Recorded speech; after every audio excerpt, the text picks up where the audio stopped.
Bom dia, meus irmãos e minhas irmãs, em nome do Senhor Jesus, o Senhor da glória. Vamos ler no livro do Apocalipse, Apocalipse 20, versículo 1, diz assim: Então vi descer do céu um anjo, tinha na mão a chave do abismo e uma grande corrente, ou seja, cadeia. Ele segurou o dragão, a antiga serpente, que é o diabo, Satanás, e o prendeu por 1000 anos. Lançou-o no abismo, fechou-o e pôs selos sobre ele para que não mais enganasse as nações, até se completarem os 1000 anos. Depois disto, é necessário que ele seja solto pouco tempo. E também tronos, e nestes sentaram-se aqueles aos quais foi dada a autoridade de julgar. Vi ainda as almas dos decapitados por causa do testemunho de Jesus, bem como por causa da palavra de Deus, tantos quantos não adoraram a besta, nem tampouco a sua imagem, e não receberam a marca na fronte e na mão, e viveram e reinaram com Cristo durante 1000 anos. Os restantes dos mortos não reviveram até que se completassem os 1000 anos. Esta é a primeira ressurreição. Bem-aventurado e santo é aquele que tem parte na primeira ressurreição. Sobre esses, a segunda morte não tem autoridade, pelo contrário,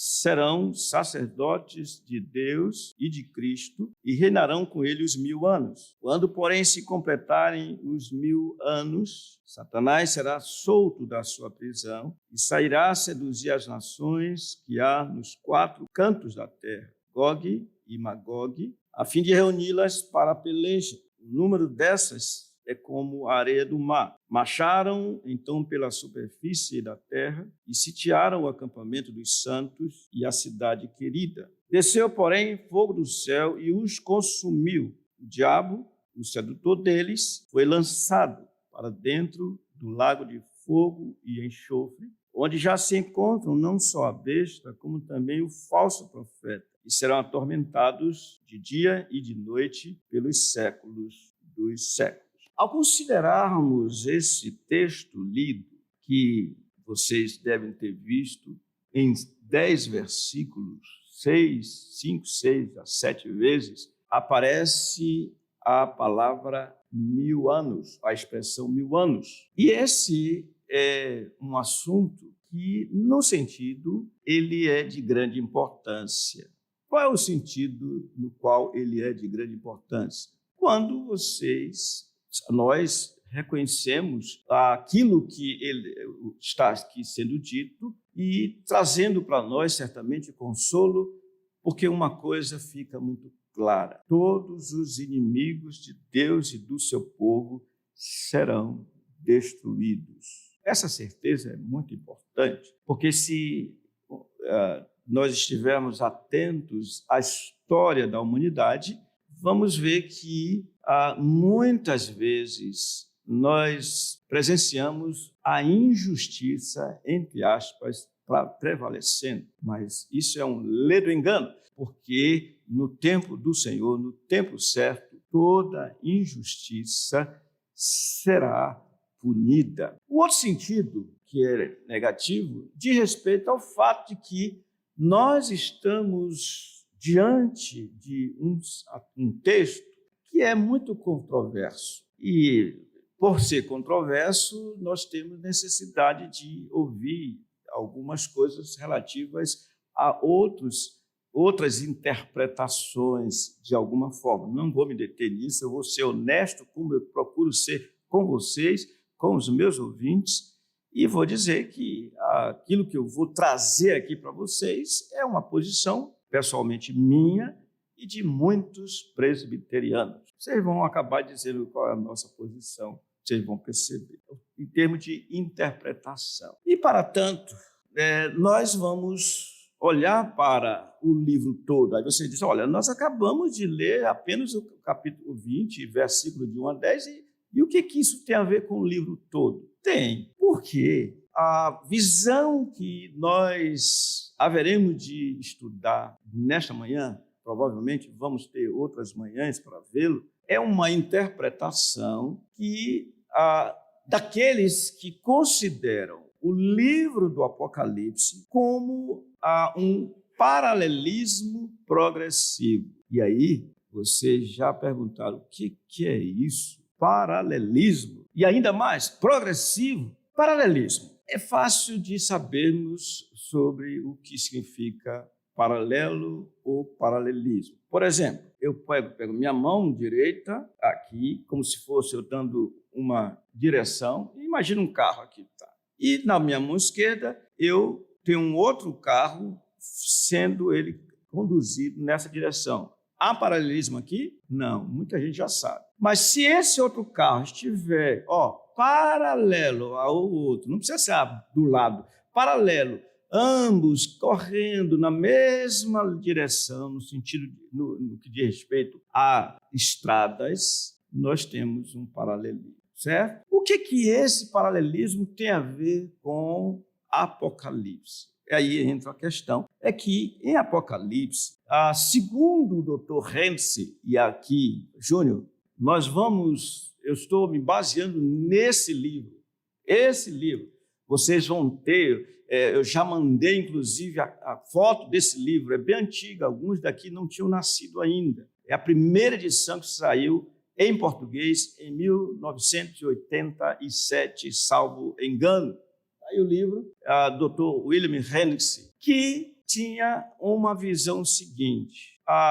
Apocalipse, ele mostra a história tanto da igreja quanto do mundo compreendida entre a primeira e segunda vindas do Senhor. Então, em Apocalipse, o que nós vemos, essa é a nossa crença, em 7 sessões, daí o esboço de vocês, em 7 sessões. Em cada sessão, nós encontramos exatamente isso. A gente encontra a igreja, e a igreja com o seu sofrimento e o seu fim glorioso, e o mundo, aí envolvendo nesse mundo os inimigos de Deus e seus seguidores. Então, há um paralelismo. Você encontra paralelismo na primeira sessão, paralelismo na segunda sessão, até a 7ª sessão, que é exatamente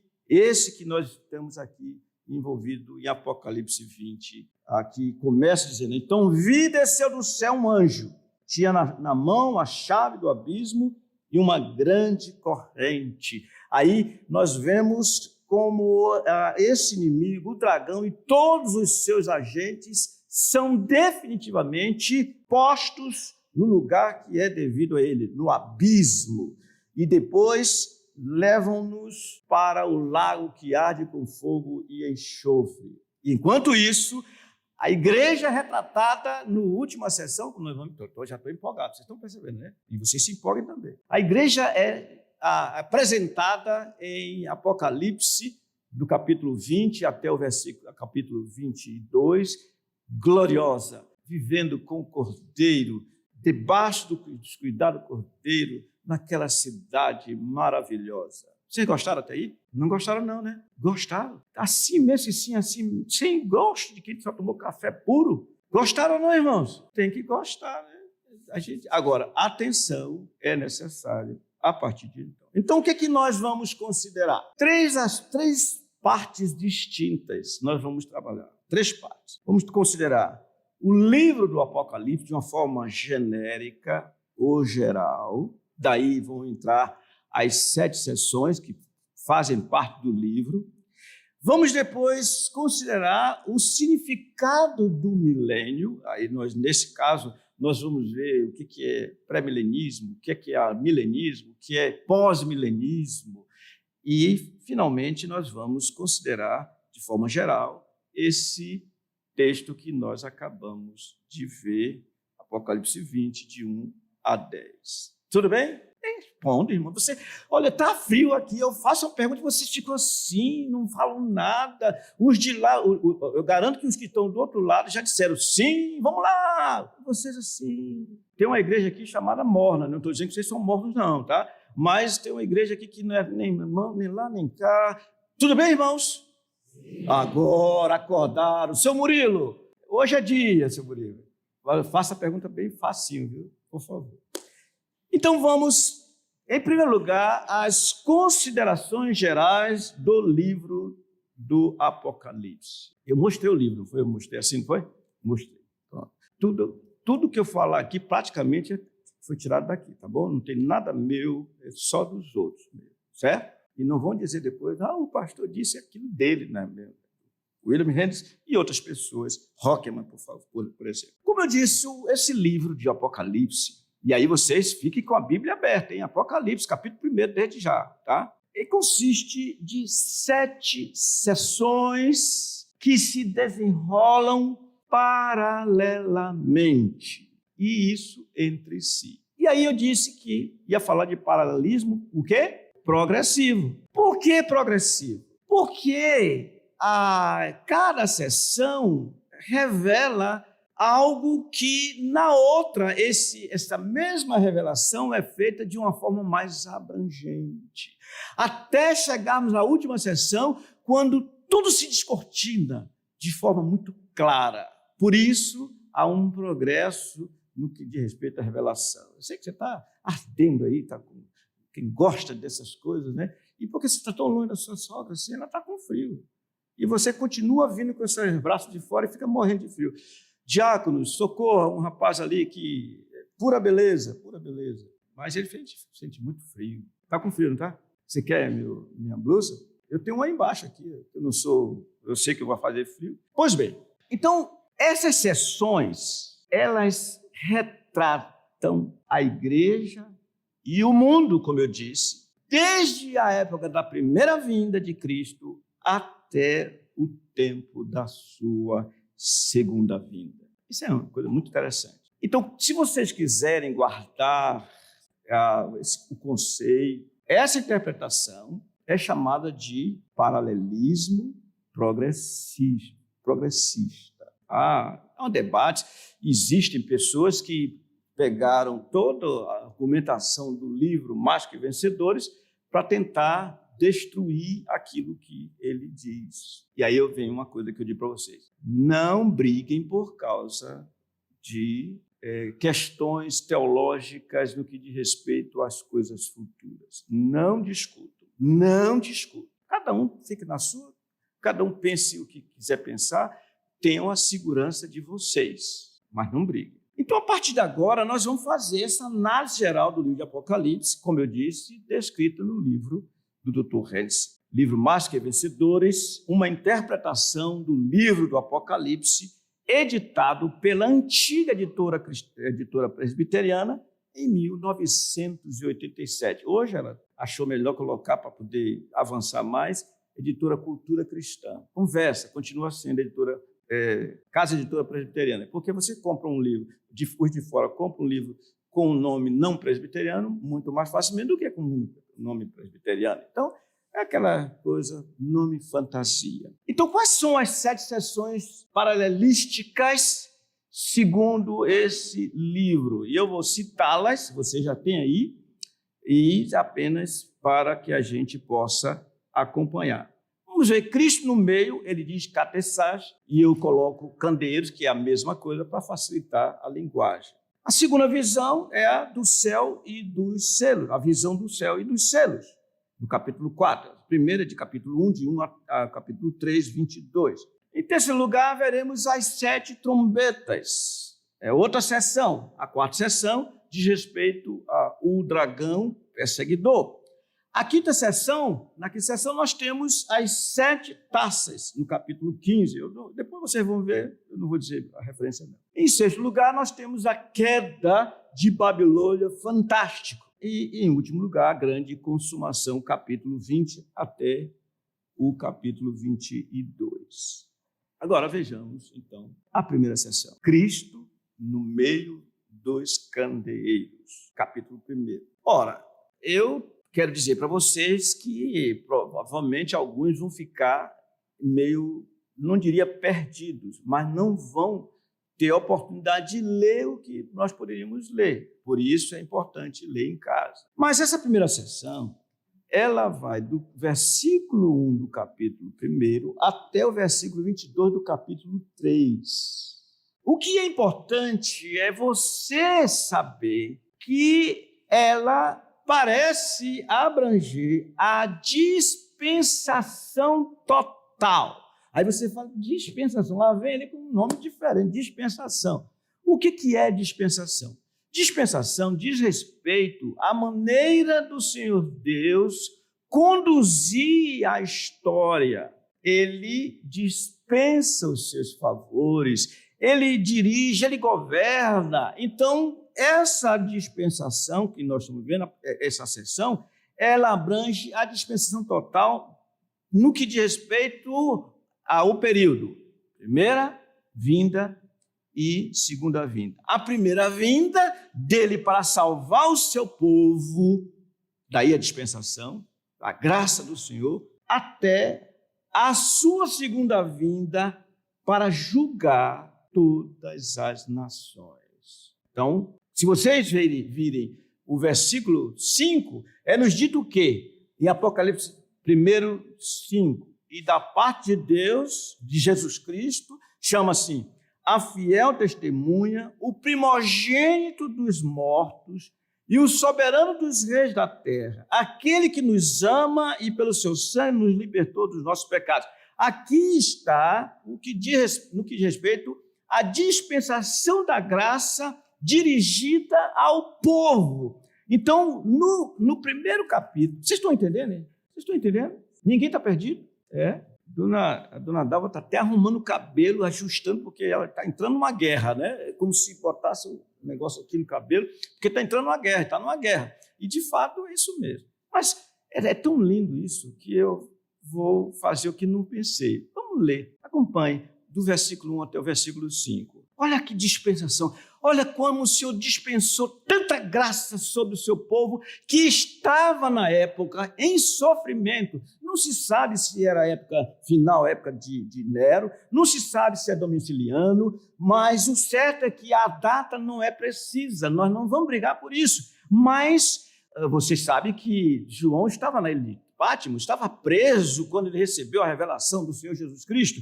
E então diz assim, revelação de Jesus Cristo, que Deus lhe deu para mostrar aos seus servos as coisas que em breve devem acontecer e que ele, enviando por intermédio do seu anjo, notificou a quem? Seu servo João, o qual atestou a palavra de Deus e o testemunho de Jesus Cristo quanto a tudo o que viu. Bem-aventurados aqueles que leem e aqueles que ouvem as palavras da profecia e guardam as coisas nela escritas, pois o tempo está próximo.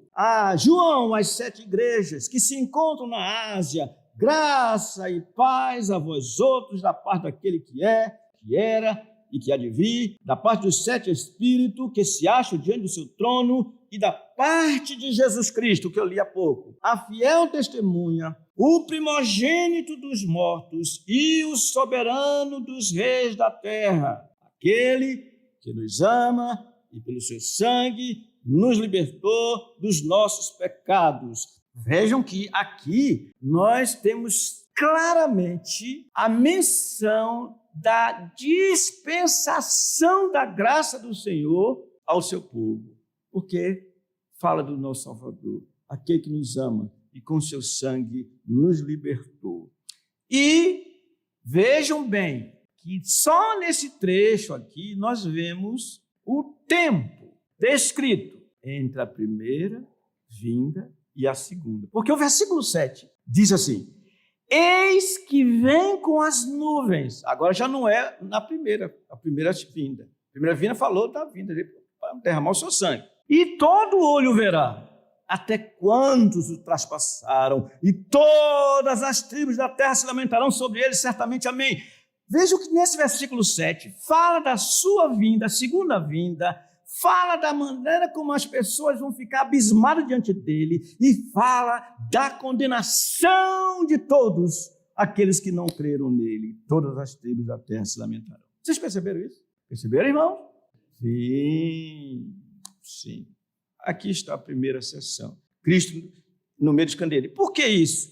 Porque lá no versículo 13 fala, e no meio dos candeeiros, um semelhante ao Filho do Homem, que tinha 7 estrelas na mão, que eram os anjos das 7 igrejas, e os 7 candeeiros, que eram as 7 igrejas. Então, até o capítulo 3, versículo 22, ele fala a essas 7 igrejas. Segunda sessão. A segunda sessão, vocês já vão para o capítulo 4, versículo 1, ela trata da visão do céu e dos 7 selos, e vai até o capítulo 7, versículo 17. É a segunda sessão. Capítulo 4, a primeira termina no versículo 22, agora é o capítulo 4, do versículo 1 até o capítulo 7, versículo 17. Esta sessão também abrange a totalidade da presente dispensação. Você já entende quando eu falo sobre dispensação? A totalidade da presente dispensação. Que período é esse? Entre a primeira e a segunda vindas. Então, esse texto está falando da totalidade da presente dispensação. A primeira referência a Cristo mostra-o como tendo sido morto, mas agora governa do céu. Capítulo 5, versículo 5 e 6. Todavia, um dos anciãos me disse: não chores, eis que o leão da tribo de Judá, a raiz de Davi, venceu para abrir o livro de seus 7 selos. Então vi no meio do trono e dos 4 seres viventes, e entre os anciãos, de pé, um cordeiro como tendo sido morto. Ele tinha 7 chifres, bem como 7 olhos, que são os 7 Espíritos de Deus enviados por toda a terra. Ora, onde é que ele está governando aqui? De onde? Do céu. Ora, se vocês verificarem, vocês vão ver que de fato é dado a ele toda a glória. Ele está realmente agora venceu, ele venceu, já deu seu sangue e venceu. Ora, se vocês forem para o capítulo 6, vocês vão ver que é no término dessa sessão, o juízo final é também exposto, é introduzido. Vejam, irmãos, que no capítulo 6, começa dizendo: vi quando o cordeiro abriu um dos 7 selos, e ouvi um dos 4 seres viventes dizendo, como se fosse voz de trovão, vem. E aí, olha ele dirigindo: vi então, eis um cavalo branco, e o seu cavaleiro com arco, e foi-lhe dado uma coroa, e ele saiu vencendo para vencer. E então nós vemos, meus irmãos, a impressão que a segunda vinda causará nos descrentes. Capítulo 6, versículo 16 e 17, nos diz assim: e disseram aos montes. Vamos ler o versículo 15, fica melhor, para a gente entender melhor. Os reis da terra, os grandes, os comandantes, os ricos, os poderosos e todo escravo e todo livre se esconderam nas cavernas e nos penhascos dos montes, e disseram aos montes e aos rochedos: caí sobre nós e escondei-nos da face daquele que se assenta no trono e da ira de quem? Do Cordeiro. Você vê que é a vinda dele para juízo. E então diz: porque chegou o grande dia da ira deles, e quem é que pode suster-se? E termina a segunda sessão. Vocês entenderam? Vocês estão entendendo? Olha, leu em casa, vai ser legal, com esse entendimento que vocês estão tendo. Senhor Neto, o senhor veio num dia bem interessante, senhor Neto. Que coisa boa. O senhor gosta de Apocalipse? Ótimo. Segunda sessão já foi. Que também, olha o paralelo. Na primeira nós vimos a primeira vinda, ele dispensando a sua graça para salvar o seu povo, aquele que nos ama, mostra isso. E mostra o juízo, a condenação dos ímpios. Vocês entenderam isso? Na segunda, a mesma coisa. Nós vemos ele governando dos céus e vemos a segunda vinda dele aqui e a reação dos ímpios diante daquele que veio cheio de ira para abater os seus inimigos. Eu tenho vontade de perguntar de novo. Vocês estão entendendo mesmo? Victor! Você está convicto? Não senti firmeza, não. Ele fez assim. A questão é assim, que a gente tem que ler. E é difícil, eu estou lendo algumas coisas do livro. Está eletrizante, hein? Tá, eletrizante, né? Agora, vejam a felicidade dos crentes no capítulo 7, versículo 16, capítulo 7, versículo 16, que aí termina a segunda sessão. Diz assim, olha, jamais terão fome, nunca mais terão sede, não cairá sobre eles o sol, nem ardor algum, pois o cordeiro que se encontra no meio do trono os apacentará e os guiará para as fontes da água da vida, e Deus lhes enxugará dos olhos toda lágrima. É interessante que vocês vão ver isso que está escrito aqui lá no livro com mais extensão, no capítulo 22, sobretudo, 21 e 22. A bem-aventurança do povo do Senhor. Então, como na primeira, a segunda sessão mostra a totalidade da dispensação entre a primeira e segunda vindas do Senhor. Tudo bem? Normalmente, as cartas que são endereçadas à igreja são direcionadas aos anjos da igreja. Quem são esses anjos? São os líderes das igrejas, o líder de cada igreja. Se você vê a descrição que fala para ele, olha, isso me pega tanto. Tenho contra ti que abandonaste o teu primeiro amor. Arrepende, vê de onde você caiu, arrepende, senão eu venho sem demora e tiro de ti o teu candeeiro. Fala com os líderes das igrejas. Por isso que um dos designativos para os ministros é exatamente anjos da igreja. Não me chame de anjo não, por favor, tá? É por isso que tem alguns que já são até apóstolos. Aliás, tem outros que são mais do que apóstolos, são anjos mesmo. Daqui a pouco tem outros que vão ser o quê mesmo? Deus. Vão chegando, vão galgando. Quem é que vai dizer, eu sou Deus? Quem é? O homem da iniquidade. É assim, vai até chegar lá. Tudo bem? Então vejamos, capítulo 8, versículo 1, e chegamos à terceira sessão, que diz respeito às 7 trombetas. Passamos já dos 7 selos, tá? Os selos já foram mostrados. Vamos lá, as 7 trombetas. Os capítulos 8 a 11 têm como tema central as 7 trombetas que abalam o mundo. As 7 trombetas que abalam o mundo. O que acontece à igreja é descrito nos capítulos 10 e 11, quando nós encontramos o anjo com o livrinho e as 2 testemunhas. Nós estamos no capítulo 8, já passamos, aí chegamos no 10. Versículo 3 do capítulo 11, diz assim, ó, darei as minhas testemunhas que profetizem por 1260 dias, vestida de pano de saco. Humildade retratada aqui. São estas 2 oliveiras, os 2 candeeiros que se acham em pé diante do trono da terra. Aí essas 2 testemunhas vão ser mortas e depois vão ressuscitar, etc, etc. Não faça pergunta.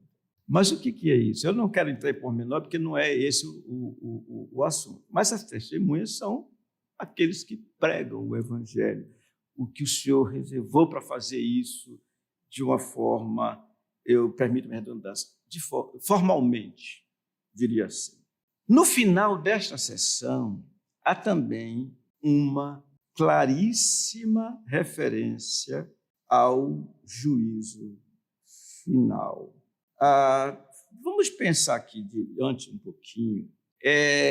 Essas 2, vocês veem que no capítulo 8, de 1 das trombetas, a igreja está em sofrimento. Mostra esse sofrimento. Chega ao ponto de matarem os pregadores. Mas aí vem o final da sessão. Então, de novo, é ao mesmo tempo, a dispensação é a mesma, total dispensação, no sentido entre as 2 vindas do Senhor. Então, no final, há uma claríssima referência ao juízo final. Capítulo 11, versículo 15. O 7º anjo tocou a trombeta E houve no céu grandes vozes dizendo: o reino do mundo se tornou de nosso Senhor e do seu Cristo, e ele reinará pelos séculos dos séculos.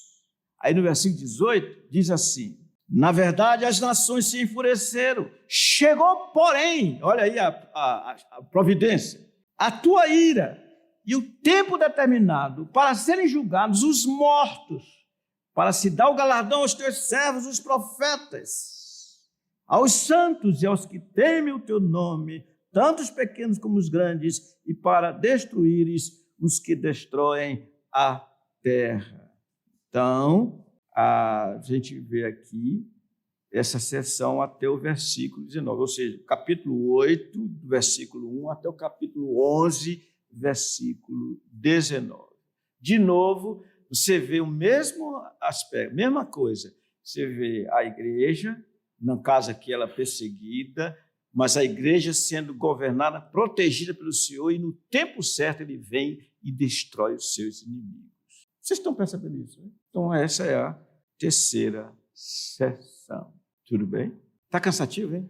Eu estou tentando aqui, que eu sei que não é fácil, tá? A gente acompanhar essas coisas, não.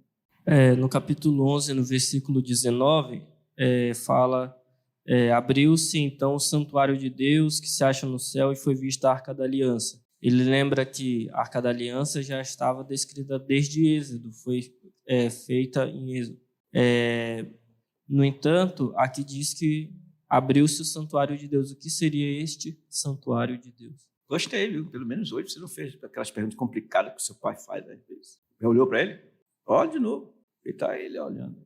Ele fez uma pergunta. Hoje ele não me complicou muito, não. Viu, senhor? Então, jovem, você foi para o versículo 19. De novo, o que está? Retrata os céus. Quando você fala a Arca da Aliança foi destruída, a mesma coisa se você olhar o tabernáculo terreno existe ainda? Não. Mas ele, tanto o tabernáculo quanto a Arca da Aliança, eles simbolizam o que haverá no céu. E a ideia da Arca da Aliança é o que é? É exatamente o que no santuário de Deus haverá. A sua lei não passará, de hipótese alguma. A promessa de Deus, a aliança de Deus com o seu povo não se findará jamais. Eu serei o teu Deus e vós sereis, e eu sereis meu povo. Quarta sessão, o dragão perseguidor. Essa sessão, ela vai do capítulo 12, aí vocês já vão para o capítulo 12, versículo 1, até o capítulo 14, versículo 20.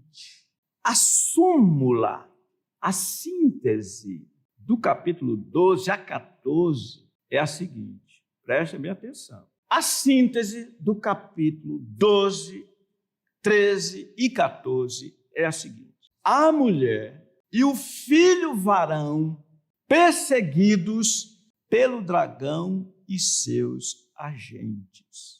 Vou repetir. Se você quiser saber, em poucas palavras, o que constituem os capítulos 12, 13 e 14, nessas coisas, a mulher e o filho varão sendo perseguidos pelo dragão e seus agentes. Tudo bem? Entenderam o que eu disse? Como nas sessões anteriores, essa quarta sessão também abrange a dispensação inteira, desde a primeira vinda até a segunda, ou seja, a segunda vinda do Senhor. Começa com uma clara referência ao nascimento do Salvador, nosso Jesus. Veja o versículo 5. Eu vou ler do 1 a 5 para vocês entenderem. Viu-se grande sinal que capítulo eu estou lendo? 12. Viu-se grande sinal no céu, a saber, uma mulher vestida do sol com a lua debaixo dos pés e uma coroa de 12 estrelas na cabeça, que, achando-se grávida, grita com as dores de parto, sofrendo tormentos para dar à luz. Viu-se também outro sinal no céu, e eis o dragão. Esse é Satanás, você vai ver lá embaixo, é ele. Grande, vermelho, com 7 cabeças, 10 chifres e nas cabeças 7 diademas. A sua cauda arrastava a terça parte das estrelas do céu, as quais lançou para a terra, e o dragão se deteve em frente da mulher. O que a mulher estava? O que ela estava? Qual era a condição dela? Grávida, que estava para dar à luz a fim de lhe devorar o filho quando nascesse. E o versículo 5, vamos ler juntos.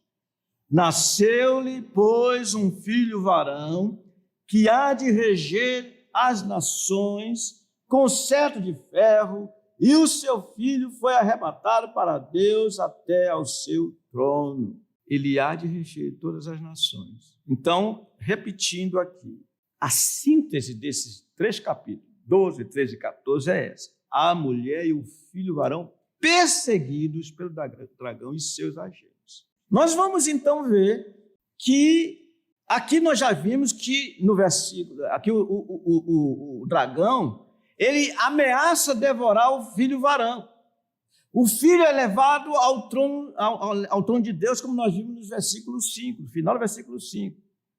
O dragão, então, persegue a mulher, versículo 13 do capítulo 12. Quando, pois, o dragão se viu atirado para a terra, perseguiu a mulher que dera à luz o filho varão. Irmãos, é lindo ver a harmonia da Escritura, o que há na Escritura. É belo demais. Vocês lembram que o Senhor criou os nossos pais, Adão e Eva.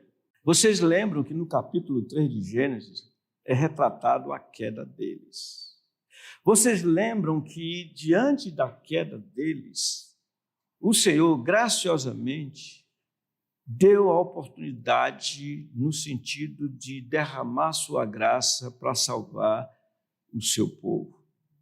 Vocês lembram de que ele proferiu a maldição à terra e disse a situação do homem e falou para a antiga serpente que haveria guerra entre a descendência da mulher e a descendência da serpente, e falou o seguinte, que o descendente da mulher haveria de esmagar a cabeça da serpente, ou seja, do descendente da serpente.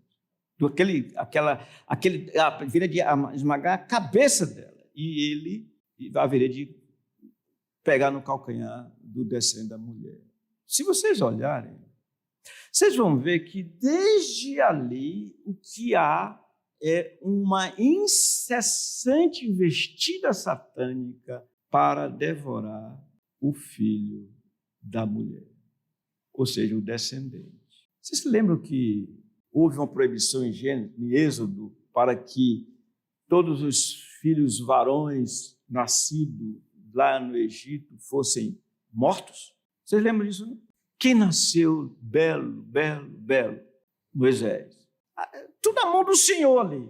E Moisés foi poupado, apesar de ter nascido contra o decreto do rei, mas foi poupado. Vamos atravessar a história rapidinho, porque tudo isso é visto.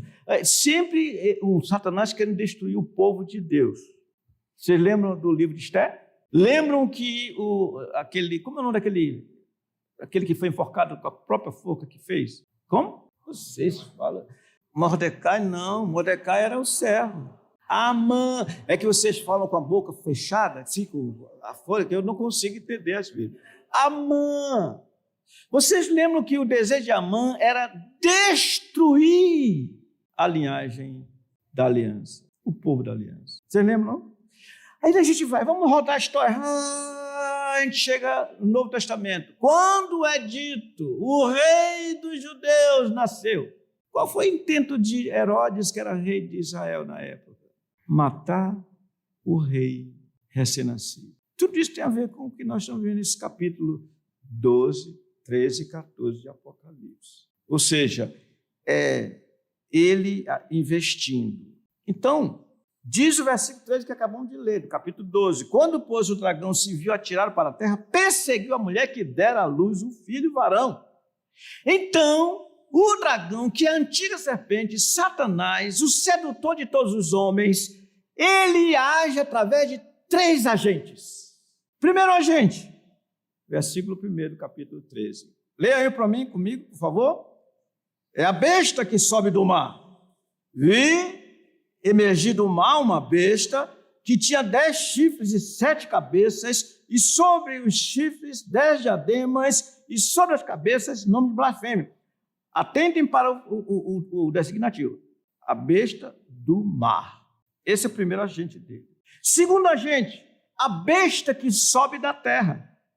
Versículo 11. O que é que diz aí?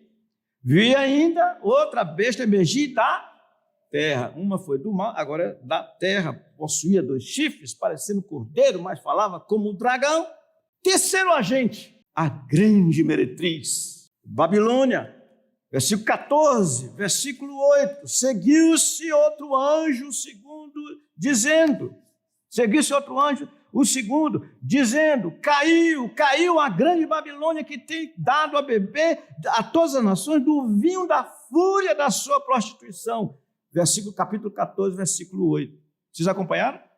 Esta sessão também se encerra com uma excitante descrição da segunda vinda de Cristo para juízo. Capítulo 14, versículo 14, é-nos dito, olhei, eis uma nuvem branca, e sentado sobre a nuvem um semelhante a filho do homem, tendo na cabeça uma coroa de ouro, e na mão uma foice afiada. Versículo 16, e aquele que estava sentado sobre a nuvem, passou a sua foice sobre a terra, e a terra foi ceifada. Estão percebendo?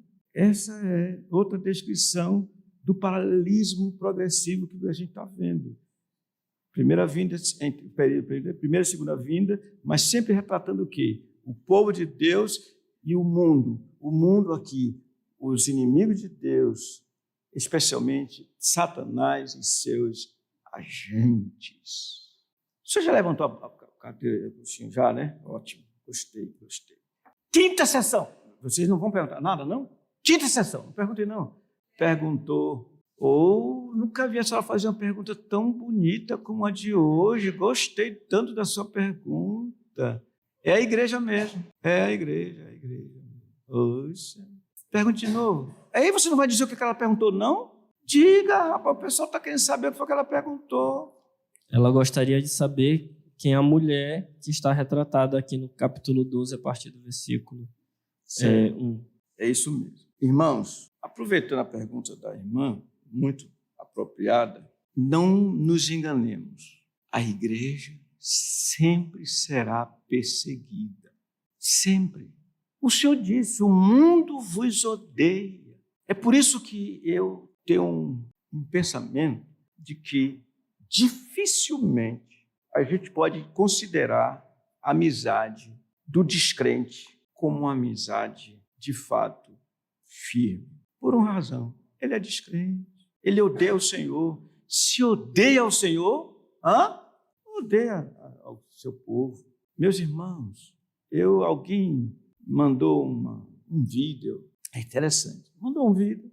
Pela descrição, eu não precisei ver o vídeo, porque a descrição dizia assim, que o socialismo é caracterizado por seu ódio. Aí fala assim, a pessoa que mandou fala assim, olha, tenhamos bastante cuidado com os socialistas. Aí quando eu vejo um negócio desse, a minha mente vai e ordem. Eu pergunto, os outros que não são socialistas e não são crentes, eles amam a igreja? Não. Eles são caracterizados também pelo ódio. De onde procedem guerras e contendas que há entre vós? Pergunta Tiago aos crentes, de onde senão dos prazeres que militam na vossa carne? Pedi e não recebei, pedis mal, porque pedis para esbanjar de seus prazeres. Adúlteros, ele disse, e fiéis, não sabeis que a amizade do mundo é inimiga contra Deus, ou inimiga de Deus? Em outras palavras, Tiago está dizendo, não nos enganemos, irmãos, sujeitáveis a Deus e resistir ao diabo. Não nos enganemos, irmãos. Só uma esfera pode nos amar. A esfera que ama o Senhor Jesus. Só. Esse é o critério para a gente saber se somos amados ou se amamos. É se realmente amamos o Senhor Jesus. Se não amamos o Senhor Jesus, somos como o mundo. Nós não amamos os filhos do Senhor. Vocês entenderam o que eu estou dizendo? Obrigado pela sua pergunta. Olha, eu gosto de explorar bastante suas perguntas, principalmente suas perguntas. Gosto, porque quando vem uma pergunta assim, a gente tem que aproveitar. Claro, porque às vezes a gente pensa que as pessoas estão aí neutras. Não existe neutralidade. Não existe neutralidade. Quem não é por mim, é contra mim. Quem comigo não ajunta, espalha. Não há neutralidade. Todos quantos querem viver piedosamente em Cristo Jesus serão perseguidos. Mas os impostores mais os impostores infiéis, obrigado, irão de mal a pior, enganando e sendo enganados. Pois não. O irmão está argumentando, dentro do que o senhor disse, que há um pensamento que quem é contra o socialismo está a favor de Deus, está com Deus, né? Uma narrativa falsa, tudo girou em torno daquilo que o senhor já tinha mostrado. Com certeza. Vocês já viram um casamento misto? Ouçam o que eu vou dizer para vocês. Num casamento misto, se o homem é crente, a esposa dele o ama, mas não passa de um amor ligado àquilo que é natural. Não passa disso. Se é ela que é crente e ele descrente, da mesma forma. Então é um amor que não é o ideal, porque o amor ideal é o amor que procede do Senhor. Por isso o casamento tem que ser como? No Senhor. Aí sim, fora disso, porque se uma pessoa não é crente, ela não vai amar as coisas do Senhor, as coisas espirituais, como diz o homem natural, não pode entender as coisas espirituais. De maneira que nenhuma sociedade, nenhum ajuntamento entre descrentes e crentes não tem como se misturar isso. Água e óleo não se misturam. Trevas e luz não se misturam. É isso que a Bíblia diz. De maneira que os crentes podem até participar de partidos, porque nós fomos chamados para entrar em todas as esferas da vida. Mas não nos enganemos. Não nos enganemos. Não existe um partido que você possa dizer a bênção do Senhor está sobre ele. Não. Por quê? Porque são contrários. O Senhor que vê os interiores são contrários, todos são anti-Deus. Até mesmo os que falam em Deus são anti-Deus. Até mesmo. Se você encontrar, por exemplo, Partido Socialista Cristão, Partido não sei o que cristão, é conversa, é só conversa para atrair a atenção dos crentes, porque não tem nada a ver com o Senhor. Quem não é por mim, é contra mim. Eu estou repetindo. Quem comigo não ajunta, espalha.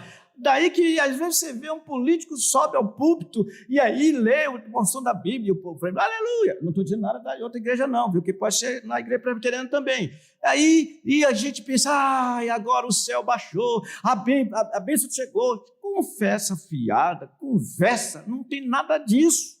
Feliz a nação cujo Deus é o Senhor. Aí sim precisamos dizer, Senhor, tenha misericórdia do nosso país, vem com avivamento, Senhor, traz avivamento para que, de fato, não só a igreja, mas os outros que vão ser chamados, amem o Senhor e seu povo. Aí sim. Gostei do seu aleluia, gostei. Aleluia, gostei. Isso é do fogo, né, irmão? Esta sessão, portanto, termina com uma insistente descrição da segunda vinda de Cristo para juízo. Olhei e eis uma nuvem, versículo 14 do capítulo 14, uma nuvem branca, e sentado sobre a nuvem um semelhante a filho de homem, tendo na cabeça uma coroa de ouro e na mão uma foice afiada. E aí o versículo 16 diz, e aquele que estava sentado sobre a nuvem passou a sua foice sobre a terra, e a terra foi ceifada. Meus irmãos, as sete taças, que é a quinta sessão, a sexta, a queda de Babilônia, E a última sessão nós veremos, se o Senhor quiser, no próximo domingo, se o Senhor quiser. Tudo bem? Vamos tentar sintetizar tudo isso aqui. No que nós vimos, uma espécie de conclusão. Lembremos que Apocalipse foi dado à igreja, através de João, para fortalecer a fé deles, a confiança deles, para lhes dar consolo, para mostrar para eles, de forma bem clara, os céus reinam. Apesar de tudo, apesar de um inimigo tão feroz do povo do Senhor como era Nero, se for o caso dele, apesar de todo o sofrimento que vocês estão passando, o Senhor, desde a sua primeira vinda até a sua segunda vinda, de alguma maneira, Ele está com vocês. Ele reina. Reinou na terra, Ele reina nos céus. Vocês estão debaixo dos seus cuidados. A história pertence a Ele. Portanto, voltemos-nos cada vez mais a Ele, porque brevemente nós esmagaremos a cabeça de Satanás debaixo dos nossos pés, nele, quando fizer isso, para todo sempre. Amém.